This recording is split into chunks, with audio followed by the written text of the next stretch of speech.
বলো তো আমরা কোথায় যাই? ঢালিউডের জনপ্রিয় অভিনেত্রী পরীমণি আবারও চলে এসেছেন আলোচনায়। পরী কখনো সিনেমার খবর, কখনো ব্যক্তিজীবনের ছোট ছোট মুহূর্ত, সবকিছুই অনুরাগীদের সঙ্গে সামাজিক যোগাযোগ মাধ্যমে ভাগ করেন। এবার তিনি নতুন রূপে সবাইকে চমকে দিলেন।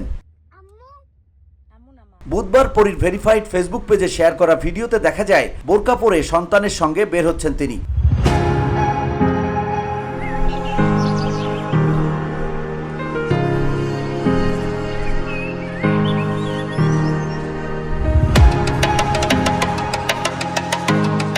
ভিডিওতে গাড়িতে বসে ছেলে মেয়ের সঙ্গে কথোপকথনের মুহূর্ত দেখা যায়। এরপর হাসপাতালে গিয়ে টিকা নেন রাজ্য ও প্রিয়ম। ভিডিওর ক্যাপশনে পরীমণি লিখেছেন, আজকে দুজনের ভ্যাকসিন ছিল। এটা হলো ছোটখাটো একটা যুদ্ধের মতো। আজকে আমার ছোট্ট টিয়া পাখিটা বেশি কান্না করে নাই, বড়জনকে দেখেন কি করে।